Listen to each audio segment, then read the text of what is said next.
Betapa beruntungnya mengimani Tuhan dalam gereja. Kenapa? Karena hidup ini menjadi menggembirakan dan ringan untuk disanggah. Kenapa?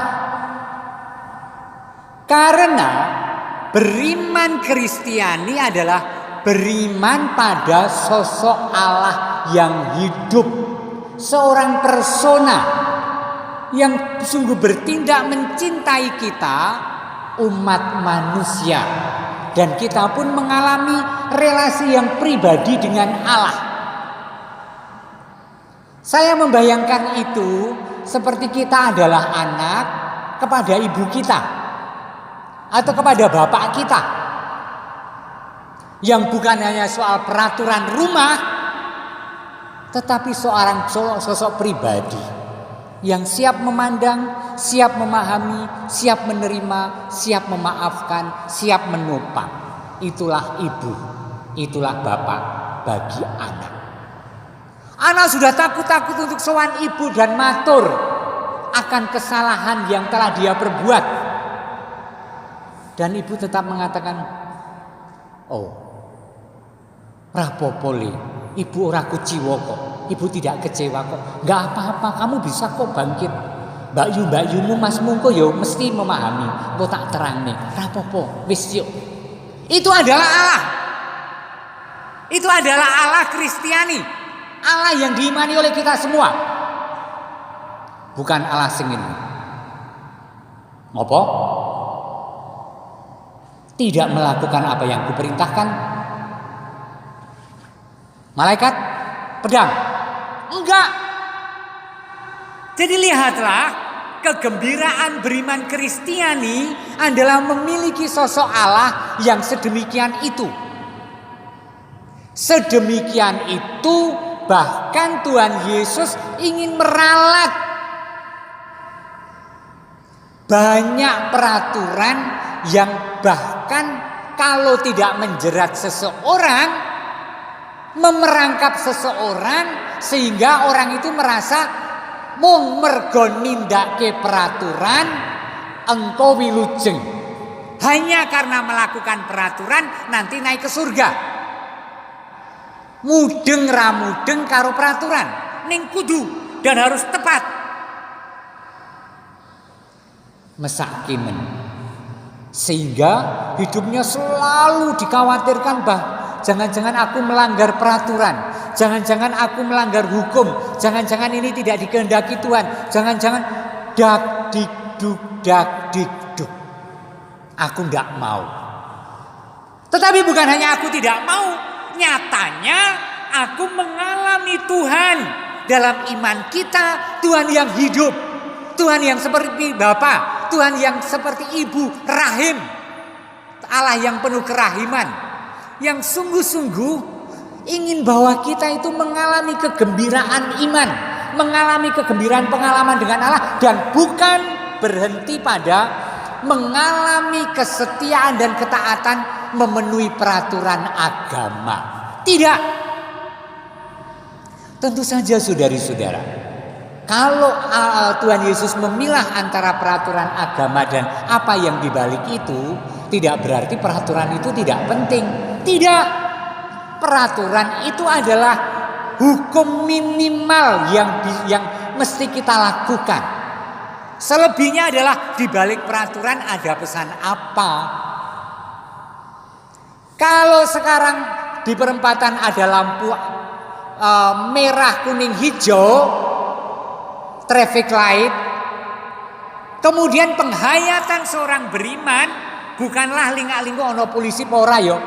Abang ono polisi, orang ono polisi, bablas. Bukan, itu peraturan demi peraturan.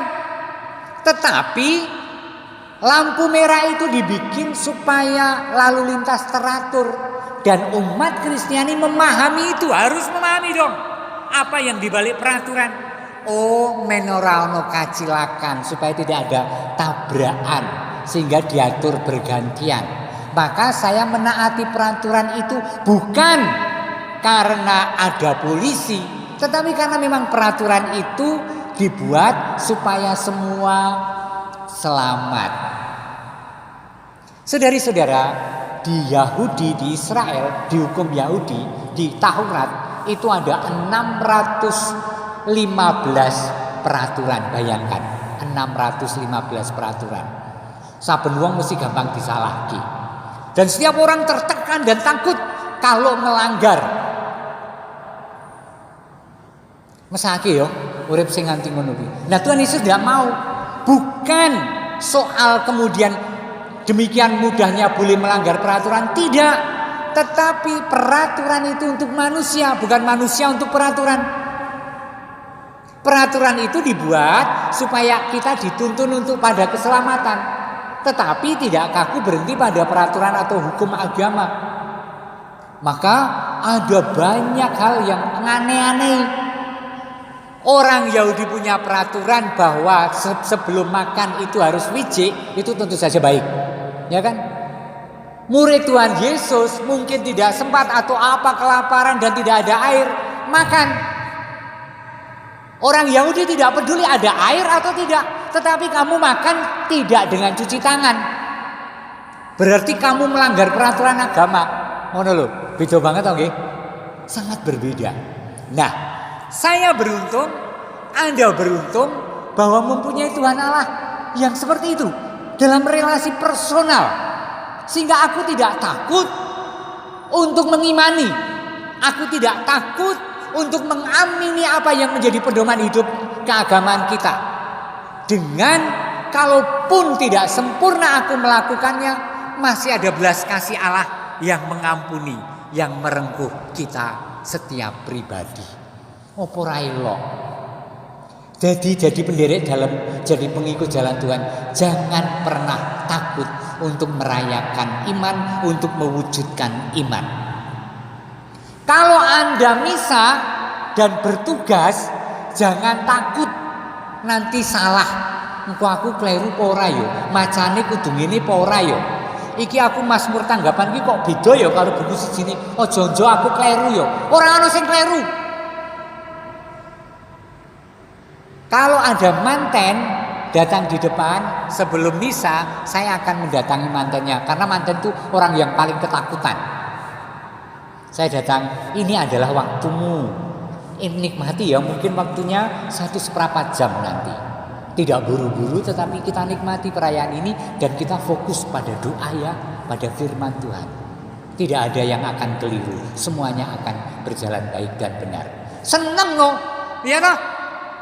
Re menghayati ya seneng. Ning ora mau nyenengke, tapi pancen iman kepercayaan marang Gusti Allah dalam iman kekristenan kita adalah kepercayaan Allah yang semacam itu, yang tidak berhenti pada peraturan, tetapi jauh melebihi yang ada di dalam peraturan itu, yaitu hubungan kita dengan Allah sebagai Bapa atau sebagai Ibu kita yang rahim, dan kesetiaan kita dalam sukacita untuk menghayati perintah dan larangan Tuhan, yaitu peraturan agama lagi, tetapi bukan peraturan demi peraturan. Mudah-mudahan ini memberi kejelasan, keterangan dan kegembiraan hidup dalam beriman. Iki minggu yo, waduh kudune gereja sing ngudokke sapa? Ora ono sing ngudokke. Iki minggu yo, oh kesempatan ono misa offline, aku arep teko tak daftarke. Aku harus memuji Gusti Allah. Aku mau memuliakan Tuhan. Aku ingin mendengarkan firman bersama saudara-saudara yang lain.